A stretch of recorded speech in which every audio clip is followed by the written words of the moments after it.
नमस्कार, आप देख रहे हैं आज की खबर। मैं परमानंद पांडे। चार्जशीट के शो में उस कत्ल की कहानी, जो कातिल जो था वो महज जिंदगी के उसने 8 सावन देखे थे, लेकिन जिंदगी के इसी उम्र में उसने ऐसी ऐसी वारदातों को अंजाम दिया कि उसे देखकर लोगों की रूह कांपने लगी। रात को माएँ जब सोती थीं तो अपने बच्चों को अपने पास चिपका कर सोती थीं, इस डर में कि कहीं वो 8 साल का बच्चा ना आ जाए। उसकी उम्र महज 8 साल थी। उसके नाजुक हाथों में जिसमें किताबें होनी चाहिए थी, वो उस उम्र में, उस पड़ाव पर जहां बच्चे बचपन की अटखेलियों में मशगूल रहते हैं, जिस उम्र में बच्चे शायद मौत के बारे में जानते भी ना हो, उस उम्र में वो एक खूंखार हत्यारा बन गया था। लोगों को तड़पता सिसकता देख उसे सुकून मिलता था। देखने में वो एक मासूम सा बच्चा दिखता था, लेकिन उसे देखकर बड़े बड़ों की सांसें अटक जाती थीं, क्योंकि कोई नहीं जानता था कि उसका बहसी दिमाग किस वारदात को कब अंजाम दे दे। उसकी जिंदगी के महज 8 सावन बीते थे, लेकिन इन 8 सालों में वो दुनिया का सबसे छोटा खूंखार हत्यारा बन गया था। चार्जशीट में आज उसी बच्चे की कहानी, जो मानसिक विकृति से पीड़ित था, लेकिन उसके दिमाग में ऐसे ऐसी शातिर चालें थीं जिसने कई जिंदगियां तबाह कर दी। साल था 1998। बिहार के छोटे से गांव मुसहर में अचानक बच्चों का कत्ल होने लगता है। पहला कत्ल एक बच्ची का होता है। बच्ची उस रोज अपने भाई के साथ घर में खेल रही थी, वहीं उसे मौत के घाट उतार दिया जाता है। परिजन जब देखते हैं तो उनके पैरों तले जमीन खिसक जाती है, क्योंकि बच्ची का कत्ल बड़ी बेरहमी के साथ किया जाता है। कातिल ने बड़ी क्रूरता के साथ उसके सिर को कुचल दिया था। घर पर इकट्ठा हुई भीड़ का अंदेशा भी किसी शातिर कातिल को लेकर था, लेकिन खुद उस बच्ची का परिवार एक बहुत बड़ा राज छिपा रहा था। बच्ची का सिर कुचला, उसका गला दबाया गया, उसे मौत के घाट उतार कर दफना भी दिया गया। महज एक 8 साल का एक छोटा सा लड़का, इतनी बड़ी वारदात को अंजाम देने वाला। लेकिन जब घर वालों को पता चलता है कि दरअसल उस बच्ची का कत्ल उस लड़के ने ही किया है, तो घर वालों ने यह बात छिपा ली। घर वाले नहीं चाहते थे कि यह बात बाहर जाए, यह बात गांव वालों को पता चले और इसके बाद फिर पुलिस कार्रवाई हो, बच्चा इस परिवार से अलग हो जाए। बस इसी के लिए इस कत्ल को इस घर वालों ने राज रहने दिया, लेकिन यह राज राज नहीं रहा। इस कत्ल का हकीकत यह था कि उसी घर में रहने वाला, उसी घर का परिवार उस बच्ची को मौत के घाट उतार दिया था। जिसकी सनक ने इस खूनी वारदात को अंजाम दिया था, उसके बारे में आपको बताएं तो मुसहर के एक साधारण परिवार में जन्मा एक बच्चा, जिसका नाम रखा गया था अमरजीत सदा। मजदूर परिवार में जन्मे अमरजीत का कोई दोस्त नहीं था। वो हमेशा अकेला रहता था, गुमसुम सा रहता था। ना किसी से ज्यादा बोलना, ना किसी से ज्यादा मतलब, ना बाहरी दुनिया में उसे कोई दिलचस्पी। उम्र के इस पड़ाव पर उसे अकेलापन अच्छा लगने लगा था, लेकिन इसी अकेलेपन ने उसके दिमाग को इतना बहसी और खूंखार बना दिया, जिससे 8 साल की उम्र में वो एक खूंखार बदनाम कातिल बन गया। हुआ यह कि उस रोज अमरजीत के घर पर उसकी चचेरी बहन आई हुई थी। दोनों एक साथ घर में खेल रहे थे। खेलते खेलते वो दोनों घर के किसी सुनसान कोने में पहुंच गए। इसी दौरान अचानक कुछ ऐसा हुआ कि खेल खेल में अमरजीत ने मासूम बच्ची को थप्पड़ मारना शुरू कर दिया। बच्ची रोने लगी। तभी शोर गूंजते देख सिरफिरे अमरजीत ने उसका गला घोंटकर सीधे मौत के घाट उतार दिया। क्रूरता की इंतहा इतना थी कि उसने न सिर्फ चचेरी बहन की हत्या की, बल्कि पत्थर से कुचलकर उसे वहीं दफना भी दिया। और यह हत्या की बात जानते हुए भी उसके मां बाप ने इसे छिपा लिया। घर के अंदर ही यह बात दफन रह गई, लेकिन इसी वारदात के बाद वो बच्चा इतना मनबड़ हो गया कि अब उसके हाथ कत्ल के लिए फड़फड़ाते रहते थे। वो जब भी मौका पाता मासूम बच्चों को मार देने की ललक, उस सनक उस पर सवार रहती थी।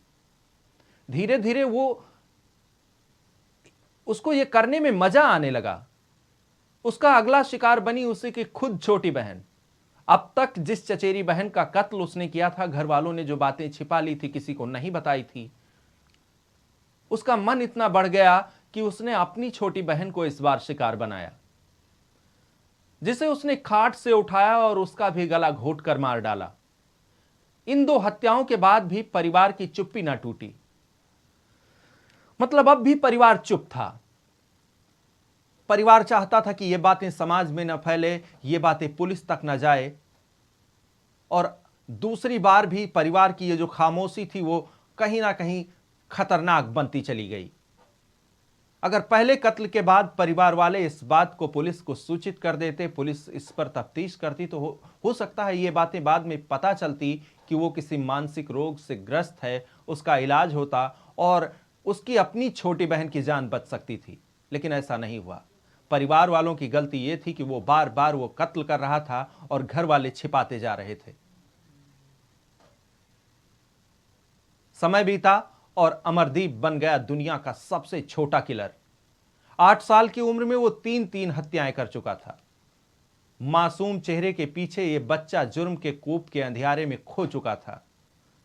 उस वक्त स्थिति यह बन गई थी कि बिहार के इस गांव में हर एक मां अपने कलेजे के टुकड़े को सीने से लगाए सिसकियां भर रही थी।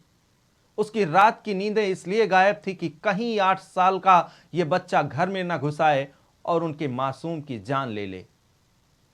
इसी डर से लोग रात भर जागते रहते थे, क्योंकि 1 साल के भीतर ही गांव में 2 मासूमों की जान जा चुकी थी और मारने वाला कोई और नहीं, वही अमरजीत सदा था, जिसने बड़ी बेरहमी से उन मासूमों की जान ली थी। अमरजीत 2 हत्याओं के बाद भी नहीं थमा। उसका अगला शिकार बन गई 6 महीने की उस मासूम बच्ची, जो ठीक उसके घर के सामने पड़ोस में रहती थी।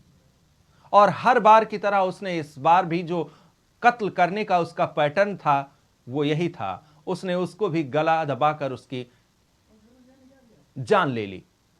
परिवार भले ही इन खूनी वारदातों पर पर्दा डाल रहा था, वो लगातार तीसरी बार भी परिवार इस कोशिश में था कि इस बार भी लोगों को ना पता चले। लेकिन इस बार उसने सब कुछ गांव वालों के सामने कबूल लिया। उसने भरे समाज में ये एक्सेप्ट कर लिया कि हां, इन तीनों कत्ल को हमने किया है, और बाकायदा उस जगह पर लोगों को ले जाकर दिखाया जहां उसने बच्चों को दफनाया था।